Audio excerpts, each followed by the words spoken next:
Integritas peradilan adalah fondasi keadilan. Namun hari ini, fondasi itu sedang diguncang.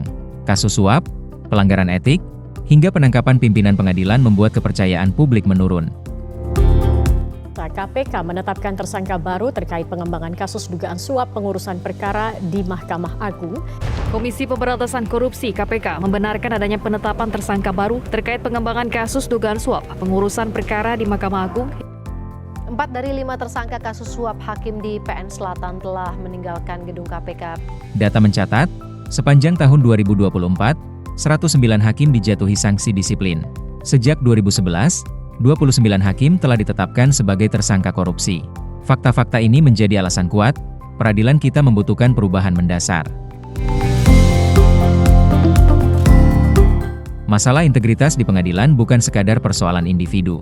Analisis menunjukkan 4 akar utama: faktor manusia yang kurang berintegritas, sistem yang lemah, lingkungan kerja yang permisif, serta budaya yang menganggap perilaku koruptif sebagai sesuatu yang wajar. Kondisi inilah yang menurunkan kualitas putusan, memperlambat proses hukum, dan menurunkan kepercayaan masyarakat. Untuk menjawab tantangan ini, Mahkamah Agung melalui Pusdiklat Manajemen dan Kepemimpinan menghadirkan sebuah terobosan, Kapak Peradilan, singkatan dari karakter kepemimpinan anti korupsi di lingkungan peradilan. Sebuah strategi inovatif untuk menanamkan kembali integritas pada para pemimpin pengadilan.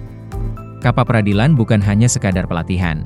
Program ini memadukan metode pembelajaran reflektif berbasis best practice dan true story, regulasi khusus, aplikasi monitoring pasca pelatihan, hingga pemanfaatan teknologi virtual reality.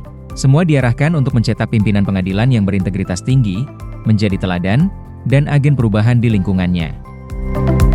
Tahapan program dirancang sistematis. Dalam jangka pendek, fokus pada pembangunan fondasi, kerjasama dengan KPK dan Komisi Yudisial, penyusunan kurikulum, hingga pengembangan media interaktif. Tahap jangka menengah, menghadirkan regulasi formal berupa surat keputusan Ketua Mahkamah Agung, pelaksanaan uji coba pelatihan untuk pengadilan kelas 1A, serta produksi film pendek anti korupsi sebagai media kampanye. Tahap jangka panjang, merevitalisasi seluruh kurikulum pelatihan, menyelenggarakan kampanye publik, dan memastikan pimpinan pengadilan menjadi agen perubahan yang berkomitmen melawan korupsi.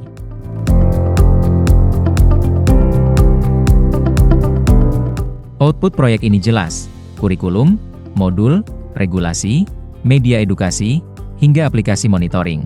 Namun yang lebih penting adalah outcome jangka panjang, menurunnya kasus korupsi di lingkungan peradilan, meningkatnya integritas pimpinan, menguatnya indeks persepsi anti korupsi, dan yang paling utama, kembalinya kepercayaan masyarakat kepada lembaga peradilan. Kapak Peradilan adalah wujud nyata komitmen Mahkamah Agung dalam reformasi birokrasi dan pemberantasan korupsi.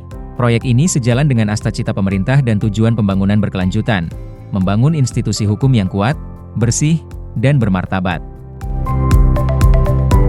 Perjalanan ini memang panjang dan penuh tantangan, tetapi dengan kepemimpinan yang berintegritas, kita dapat menegakkan kembali marwah peradilan. Kapak Peradilan, untuk peradilan yang bersih, publik yang percaya, dan keadilan yang sejati bagi seluruh rakyat Indonesia.